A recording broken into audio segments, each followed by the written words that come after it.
Hello guys, welcome back to my YouTube channel. आज की video है क्लास 12th इकोनॉमिक अर्थशास्त्र का एक टॉपिक। एक व्यूअर ने मुझे कमेंट किया था पूर्ति को प्रभावित करने वाले तत्व की वीडियो बनाइए, तो मैंने आज उनके लिए ये वीडियो बनाई है। टॉपिक है हमारा पूर्ति को प्रभावित करने वाले तत्व या पूर्ति को निर्धारित करने वाले तत्व। क्वेश्चन आईएमपी है, 2022 में आया है, 23 में आया, मतलब 2-3 साल से लगातार ये पूछा गया है, तो ये आईएमपी क्वेश्चन होता है। पूर्ति क्या होती है? पूर्ति बहुत आसान है। मार्केट में, दुकान में कोई सा भी सामान बेचने के लिए रखा हुआ है, उसे उस वस्तु की पूर्ति कहा जाता है। हमारा टॉपिक है प्रभावित करने वाले तत्व। अब प्रभावित का मतलब ये होता है कि पूर्ति कब ज़्यादा होती है यानी अधिक हो जाती है और पूर्ति कब कम हो जाती है, वो हमें यहाँ पर बताना है। सबसे पहली लाइन हम लिखेंगे कि पूर्ति को प्रभावित करने वाले तत्व निम्नलिखित है। ये मैंने 4 तत्व यहाँ पर लिखे हुए हैं, इनको आपको हेडिंग बनाना है और इनकी डिटेल लिखेंगे। शुरुआत यहाँ से करना है कि पूर्ति को प्रभावित करने वाले तत्व निम्नलिखित है। अब देखिए, पहला है वस्तु की कीमत। बहुत आसान है। किसी भी वस्तु की कीमत जब अधिक होती है तब पूर्ति क्या हो जाती है? अधिक। अब इसको जरा ध्यान से समझिए।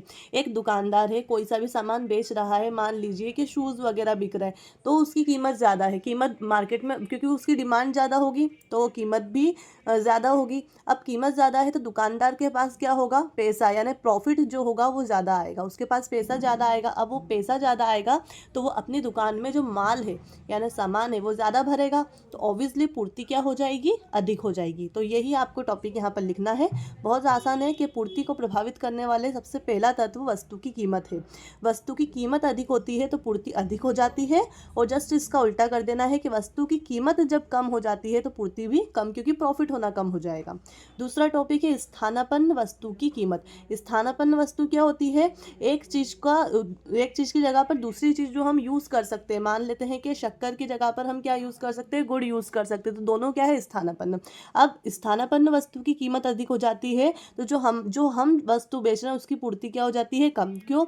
मान लीजिए कि शक्कर और हम गुड़ क्या लेते हैं, ठीक है। अब इसको हम कैसे समझें कि अगर शक्कर हमारी जो दुकान है वो है गुड़ की दुकान है, ठीक है, और शक्कर की कीमत बढ़ गई है, मतलब डिमांड काय की ज़्यादा है शक्कर की, दुकानदार को प्रॉफिट काय में होगा? शक्कर में। तो वो माल ज़्यादा काय का भरेगा? शक्कर का। तो किसकी पूर्ति कम हो जाएगी? गुड़ की। क्यों? क्योंकि इसको कोई खरीदेगा नहीं, इसकी पूर्ति क्या हो जाएगी? कम।